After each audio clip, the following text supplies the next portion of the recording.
I wanted to make a detailed video for a 1965 to 1966 Mustang on how to install your front valance, from the hardware to all the nice close-up detailed shots, so you can see exactly how it all goes together. Today we're going to be installing my front valance for my 66 Mustang, and I also have the hardware kit here that I'm going to be using for the front valance, which I got in my body panel kit.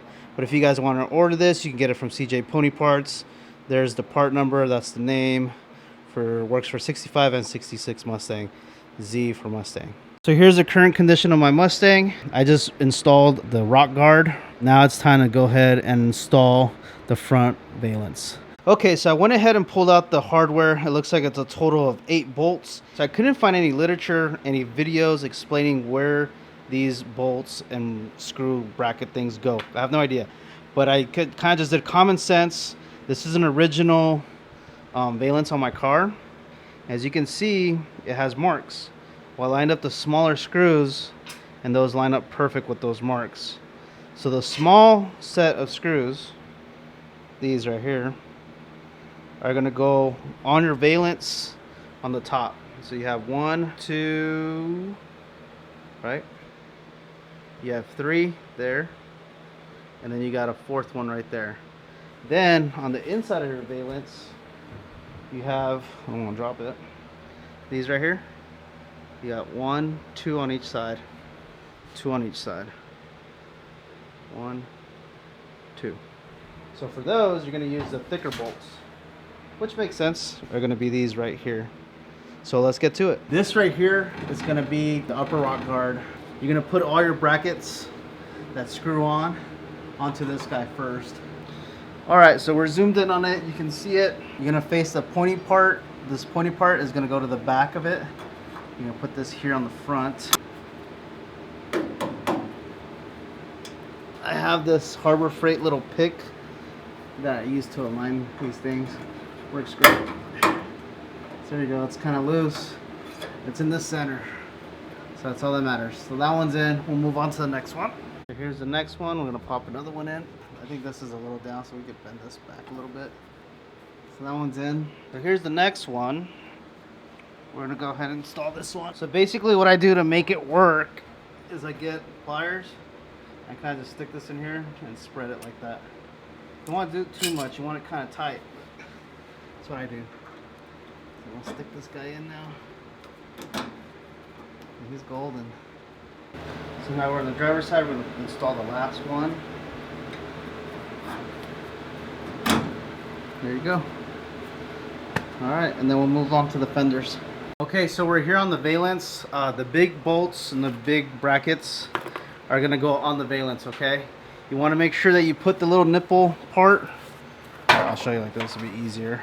The part right here that protrudes, you want to make sure that's on the inside of the valance, because the screw is going to go from the inside of the fender well into this, okay? We don't want it like this, we want it like that. Okay, and they just slip in. So I'm going to zoom in on this one so you guys can see how it goes in. And I just put it on the side right here. That seems to work pretty good. Let me get my little hammer to persuade to go in. Alright, it's in. Alright, so we're going to go ahead and put these on. You guys already saw how I did on the other one. There you go. And comment down below, how did guys do this, professional body guys, when the car's painted with clear coat and all that? I'm just doing this now so I can show videos on it. I'm not damaging. I'm gonna let the body guys take care of that when they get it to paint. I'll probably have them paint over that, to be honest with you. But how do you guys do that? You guys open them up and are very careful, because you will definitely take out the clear coat and the base coat. All right, let's go put on the valance on the car. One here.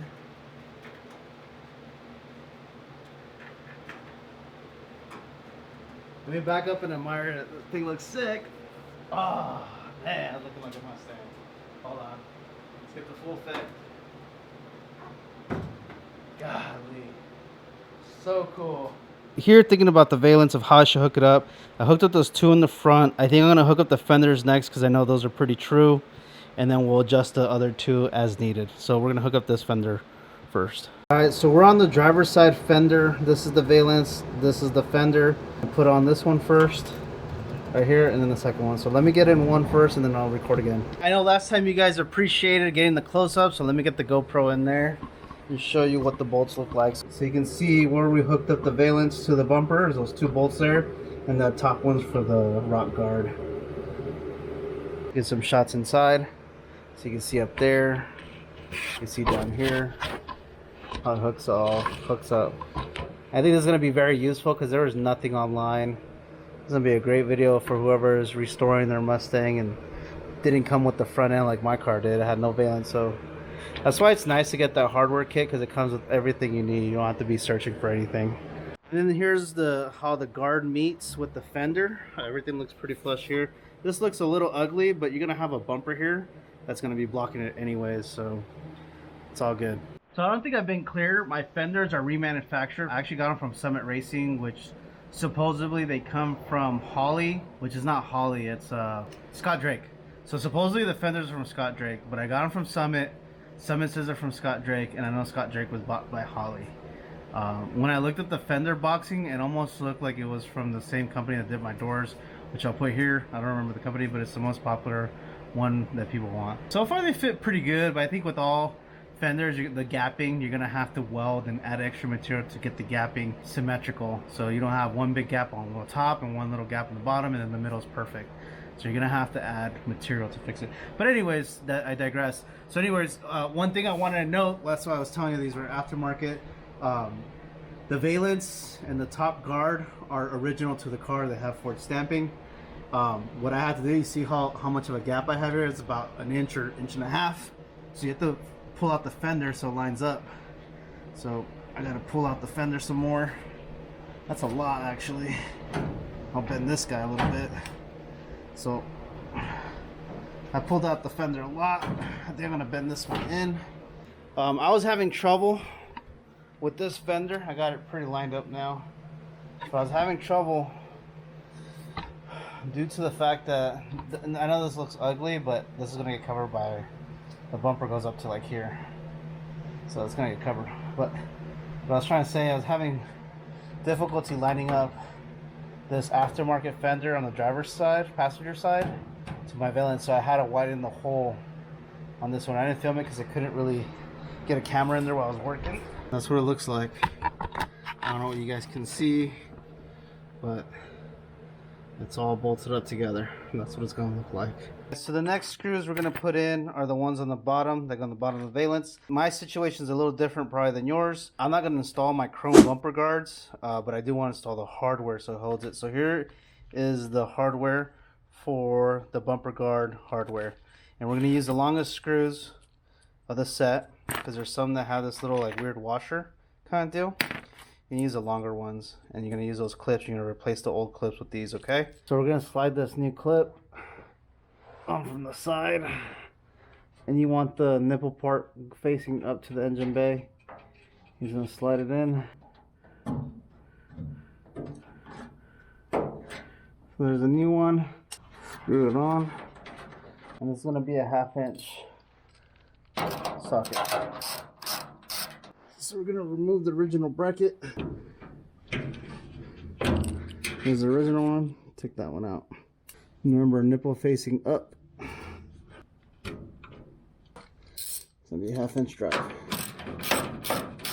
So we got the front bolts lined up here. We're going to go ahead and tighten this one's out. So you got 4 of these right here. The center one. That's pretty good. Next one. The last one. 4. So if you guys are interested in more videos on how to get your 1965 to 1966 Mustang front end together, click on any of these videos here. Enjoy, guys. Thank you guys for watching. I love you guys, and I'll catch you on the next one.